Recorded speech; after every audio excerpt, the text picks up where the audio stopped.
Welcome to Politics HQ. I'm Kofi Bartels. The news just breaking today, former Kano State Governor Abdullahi Ganjuje has been elected the chairman of Nigeria's ruling All Progressives Congress, arguably Africa's biggest party. Ganjuje emerged as the party's chairman on Thursday at the National Executive Council meeting of the party as he succeeded Abdullahi Adamu, who resigned last month amid some internal controversies. President Bola Tinubu and Vice President Kashim Shettima, amongst others, were present at the meeting.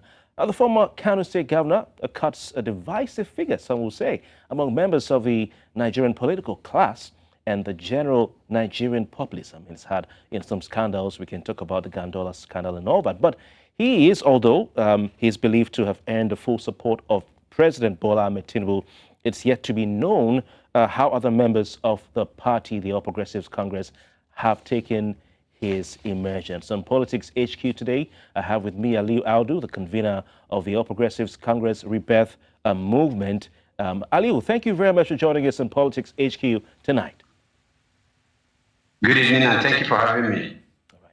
All right. Will you describe the election of former governor of Kano State, Abdullahi Ganjuje, as a chairman of your party, national chairman, as a positive development for the party?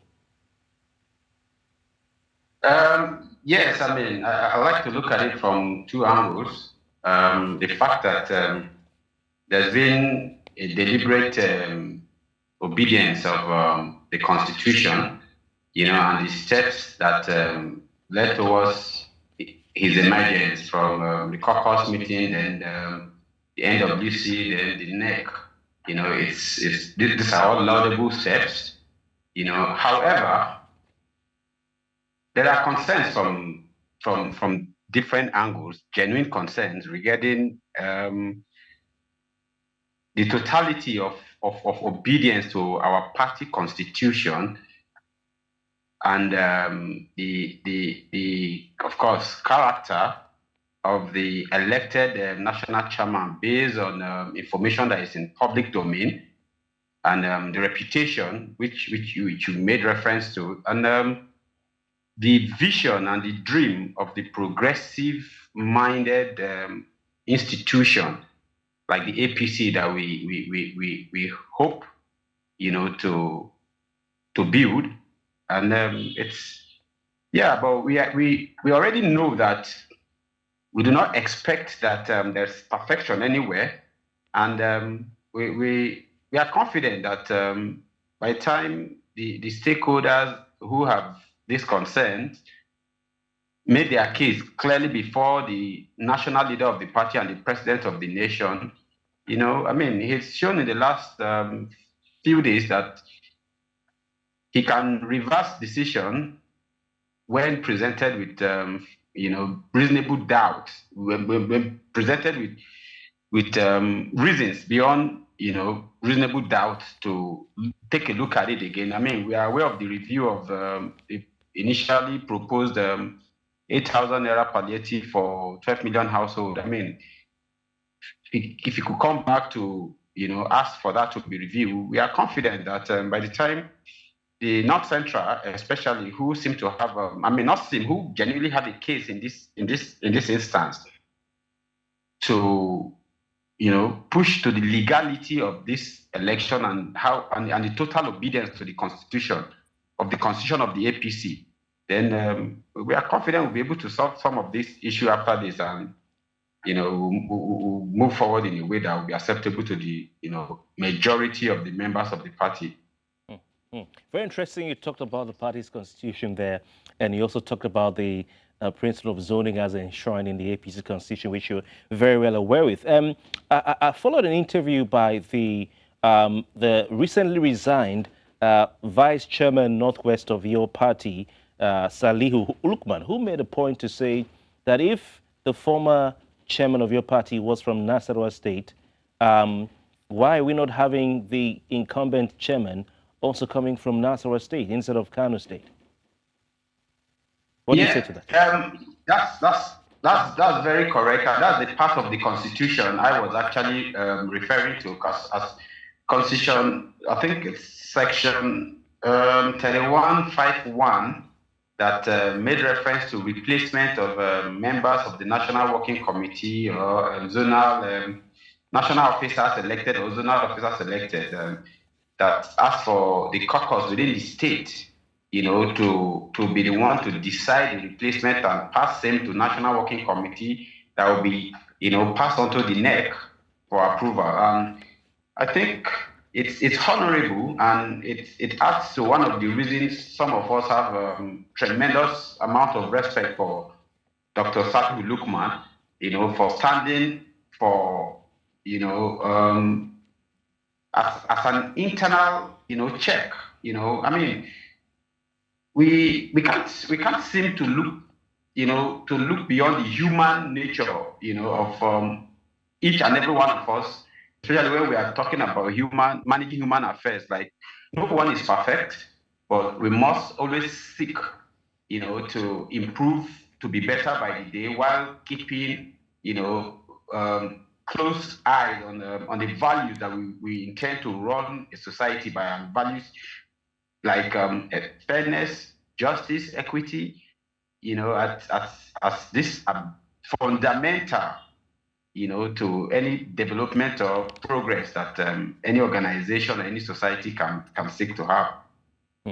I mean, do you foresee any, sort of litigation, court cases, some challenges to the election of Abdullahi Ganjuje as chairman of your party, looking at what the Constitution says? If we go back to recent history, even when President Muhammadu Buhari had ordered the party's members to pull or withdraw cases from court, in the days of the APC leadership tussle and later the emergence of extraordinary convention, a planning committee led by Governor Mai Malabuni, you had a plethora of court cases here and there. I remember there was a time Mai Malabuni traveled to Dubai to take care of his health, and someone declared himself as the party chairman. Now, with this constitutional provision being flouted, do you foresee further internal wranglings and possibly a challenge to the authority of Bola Tinubu in supporting and insisting on Abdullahi Ganjuje as the chairman of your party? First of all, let's not preempt the insistence of Mr. President to support the decision of the NEC. I mean, Mr. President is a Democrat, and he hasn't demonstrated any reason for us to doubt that. And of course, we do not, out of loyalty to him or anyone, think that we expect perfection from any individual, irrespective of position in the society they occupied. And the occupying the #1 seat of the nation is not an exception. And I mean, he is someone who listens.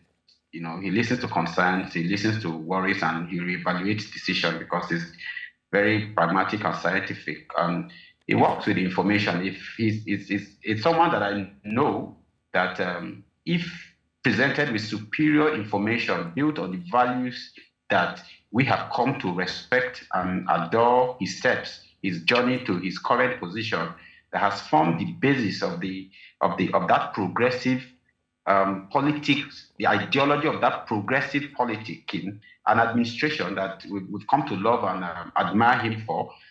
He'll be open to looking at this. I mean, I am from North Central, and I know for a fact that there have been a lot of conversation long before today that probably hasn't gotten to the ears of Mr. President. And I mean, this is one way that is going to get there. I'll take you back to the importance of the North Central region, that from 1990 to date, all of the presidential election, any political party that has won North Central has gone on to win presidential election. And the North Central is the most diverse region, and the performance of the APC in the North Central has only,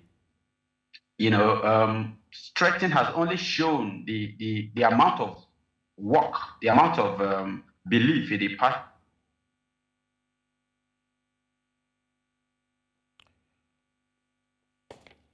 All right, it seems we haven't. Okay. Do we have you back? Hello, that the amount of investment that the members of the party in the North Central have put into the party over the years. And I mean, look at the state. We have the highest number of governors per region for the party.